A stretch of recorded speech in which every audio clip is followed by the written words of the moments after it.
Welcome to another edition of the DSU Sports Update. I'm Dennis Jones, DSU Sports Information, along with the head football coach of the Delaware State Hornets, Kenny Carter. The Hornets will begin a two-game road swing this weekend at North Carolina Central in Durham, North Carolina this Saturday at 2 p.m. Coach, let's go back for a minute with the Bethune-Cookman game. We got a lead and Bethune-Cookman came back and ran the ball on us a little bit, but you were able to make a little bit of a comeback in that third and fourth quarter. That had to be encouraging to see the kids not get their heads down and come back against a real good football team like that. Well, our kids are starting to understand that life, everything in life has a price, and it's how much life you're going to exchange. And so they're starting to invest in everything that we do, both on and off the field. And you can see that in the second half. You know, we practiced in trying to make sure that we got ourselves with some longevity when it comes to finishing games. And we're starting to do that a lot better, because the second half we played the best we probably played all year. Oh yeah, after we got it at 35-21, the defense had a 3 and out. Then I think the turnover on the next possession, I mean, it was right there for us. Well, we put ourselves in great situations. We blocked a punt inside the 20, then they tried to fake one inside the 20 because they thought they had leverage, but they didn't, and created another opportunity. But again, we got to be able to finish those things out. But we're growing every week, and quite frankly, when your young guys are responsible for all 21 points and they're true freshmen, and matter of fact, they're Delaware kids, you know, it tells you that you're doing the right things in recruiting. Yeah, I think Tim Mastro at the Delaware State News put it well in his article the next day about we got a glimpse of the future in that game with the touchdowns from Logan Westcott and Bryson Ling. But you know, we're dealing with the present, but it had to be nice to see those young guys step up like that. And we knew as we got halfway through the season that those guys were going to have to really be difference makers for us. You got Chuka. You don't see Chuka because he's an offensive lineman.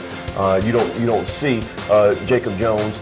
You don't see Javon Barnes. You don't see all those guys because of the positions they play, but they are making a big difference in really building a program. I just got word before we came on that they have the College Football Performance Awards, and Gabe Girard was added to their watch list for defensive ends. And I know the last couple of weeks I've noticed myself that he's been getting a lot of attention from the opponents, double teams and everything. How's he dealing with that, and how are you guys going to try to figure out a way to still keep him as effective as he's been? Well, Jamie's had really good players like that every place he's been, and he finds ways, whether it's movement, whether it's pressure, whether it's creating leverage by moving him different places. So we've been able to really let him have opportunities to continue to do what he's doing. It's a nice recognition for him, though. Give us an example of how the guys are still hanging in there, whether it's an example of practice, weight room, or on the field, how guys are still keeping their heads up and fighting along, even though we're not, where we want to be at this point. I think the best example is how we played in the second half of the Bethune-Cookman game. I don't think you can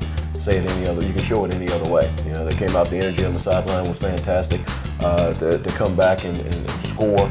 And really, our guys, they never quit. They don't understand that. They don't understand that, and all we care about is production and doing it the right way. And I love that about them. I love it. We spoke briefly about recruiting. I mean, we still have a few games left this season, but you still, as coaches, you always have to look ahead. What's your selling point when you go out to try to attract high school kids as well as transfer? The future is very bright, and we're establishing the foundation. The foundation is not based off of wins and losses. The foundation is built off of getting players that we feel like are going to fit our system and are going to be difference makers. And always, every year, and I tell our current players this, we're always going to try to recruit players that we feel like are physically more athletic and better than the ones that we currently have. It's your job to keep your job. North Carolina Central, next opponent, seems like a team, kind of typical MEAC team, very, very tough. I noticed their special teams are pretty good. The kicker return game is pretty good. What's your thoughts on that? I agree. They have 4 block punts this year, which they've done a really good job. 2 of them were against one opponent, but they do a good job, and there's some really nice things they do. Their quarterback is dynamic. They run him a bunch, and defensively, probably the best front we're going to see. Looking forward to it. Still plenty to play for. Lots to support these kids about. Once again, I'm Dennis Jones for the DSU Sports Report, along with the Big Stinger, Kenny Carter, head coach of the Delaware State Hornets, for DSUHornets.com.